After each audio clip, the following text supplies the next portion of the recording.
Ele tinha um jeito infalível de conseguir uma boa mesa nos restaurantes do Rio, mesmo num sábado à noite. Era só dizer umas palavras mágicas ao maître: sou o pai do Chico.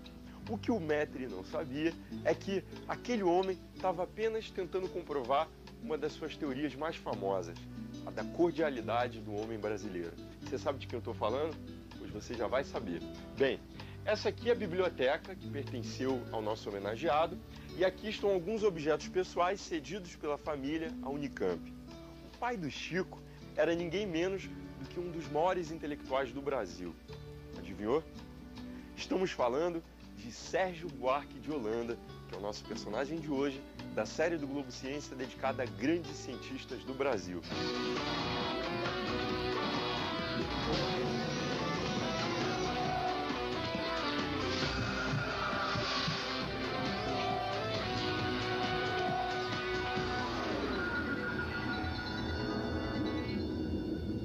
A missão do historiador consiste não só em estudar o passado como tal, mas ainda em preparar-nos para melhor conhecermos nosso tempo, as nossas necessidades, nossas possibilidades. Jornalista, bacharel em Direito e mestre em Ciências Sociais, Sérgio Buarque de Holanda não se considerava um sociólogo, e sim um historiador. Ele era um dos explicadores do Brasil, juntamente com Caio Prado Júnior e Gilberto Freire. Alguém que, através da sua obra, procurou mostrar o Brasil aos próprios brasileiros. Sérgio Buarque deixou muitos livros. Entre os mais importantes estão Monções, Visão do Paraíso, Caminhos e Fronteiras e Raízes do Brasil, considerado por muitos uma das obras mais importantes já escritas no país. A gente vai conversar com a professora Maria Odila Leite da Silva Dias. Ela é professora titular de História do Brasil da USP e professora associada da PUC de São Paulo, mestre e doutora em História Social. Maria Odila, você conviveu muito com Sérgio Buarque de Holanda. Como é que ele era? Eu o conheci numa situação muito engraçada. Foi no saguão ali do quarto andar da Maria Antônia, onde funcionava a Faculdade de Filosofia, e ele estava defendendo a tese dele de catedrático. E vestido com uma beca preta, comprida, com uma fachona azul, etc. E ao ver os estudantes assim, ele ia tomar um cafezinho, estava passando pelo saguão, ele fazia o sinal da cruz como se fosse um padre, abençoava, assim, muito sério, todo mundo, mas seríssimo. Então, o meu primeiro encontro com o professor Sérgio já foi engraçado nesse sentido, né? Mas era um homem muito afável, muito fácil de lidar, sempre muito irreverente, sempre contando histórias muito engraçadas, e ao mesmo tempo era um homem que deixava você seguir o caminho que você quisesse. Ele dizia que não se considerava um sociólogo, e sim um historiador. A senhora concorda com ele? Assim, foi um caminho. Ele começou crítico literário. Aliás, a vida toda ele teria algo do crítico literário.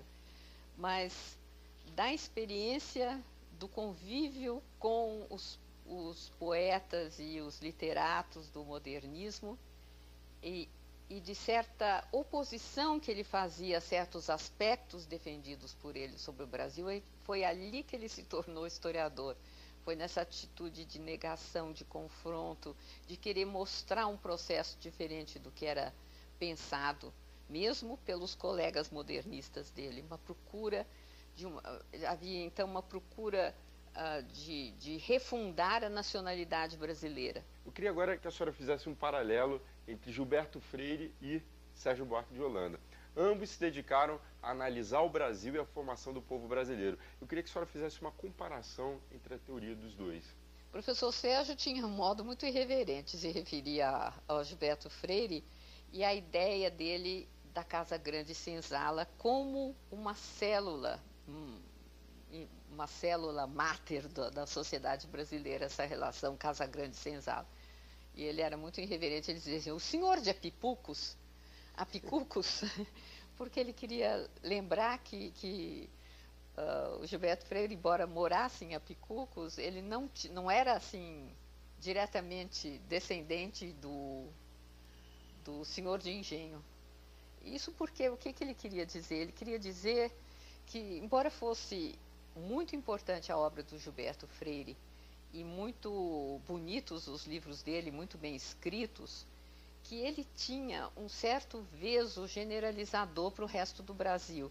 O que ele via no Nordeste, ele generalizava para todas as colônias do Brasil e o olhar do professor Sérgio sempre foi diferente, não um olhar generalizador. Ele não procurava costumes gerais, ele procurava quebrar as generalizações, as representações do brasileiro como um todo, para chegar a mostrar as diferenças, muitas, os costumes extremamente diferentes de região para região.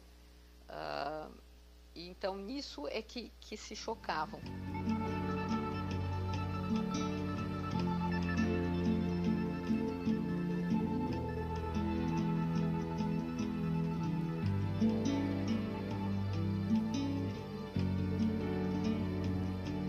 Chico Buarque, Miúcha, Cristina, Ana de Holanda, Bebel Gilberto.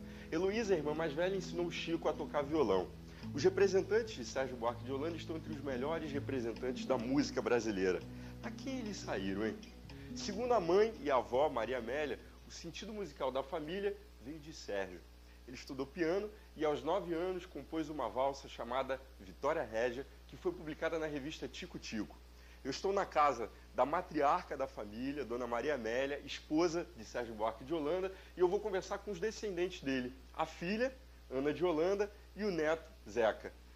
Afinal de contas, seu pai era melhor músico ou historiador? Historiador, né? Ana, como é que era o seu pai em família, né? Como é que era o Sérgio Buarque de Holanda pai? Ele era completamente irreverente, ele não tinha regra nenhuma, a organização era toda da minha mãe. E ele fazia a desorganização da vida, da casa, né?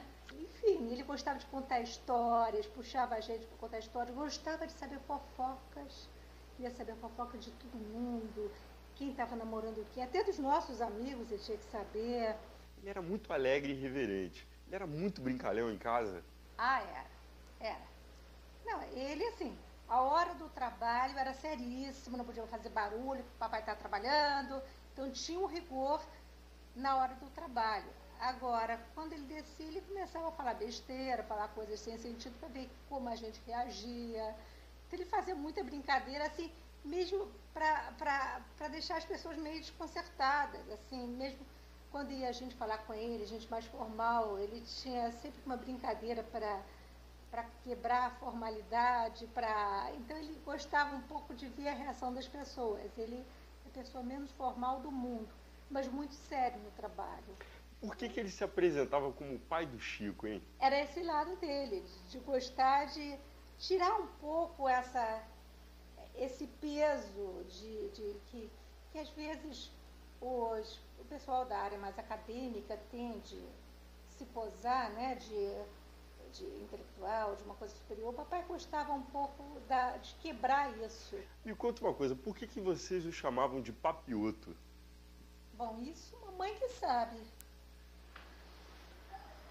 Eu acho que a mãe de Sérgio chamava a avó de mamãe outra.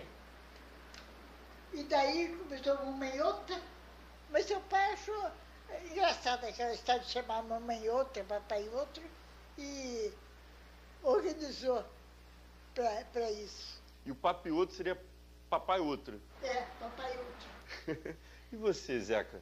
Embora você tenha convivido pouco com seu avô, você ouviu muitos relatos, leu as obras dele. Qual foi a maior lição que ele deixou para você?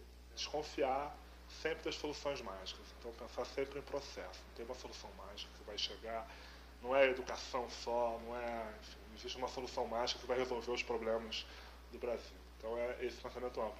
E tem uma coisa que o Antônio Cândido fala, que tem um texto belíssimo sobre ele, que é uma noção de radicalismo nele, que eu acho muito importante também. O Antônio Cândido fala muito sobre essa palavra, o que é o radicalismo, o que é o radicalismo no Sérgio, no pensamento político dele. E aí, gostou?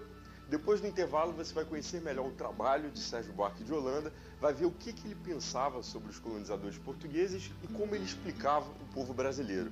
E vai entender também a origem da nossa famosa cordialidade. É só um minutinho e eu volto já já. É rapidinho. Para estudar o passado de um povo, de uma instituição, de uma classe, não basta aceitar ao pé da letra tudo quanto nos deixou a simples tradição escrita. É preciso fazer falar a multidão imensa dos figurantes mudos que enchem o panorama da história e são muitas vezes mais interessantes e mais importantes do que os outros. os que apenas escrevem a história. Libertário, Sérgio Buarque de Holanda, nosso personagem de hoje, na série do Globo Ciência dedicada a grandes cientistas do Brasil, sofreu críticas tanto da direita quanto da esquerda ao definir a cordialidade como um traço marcante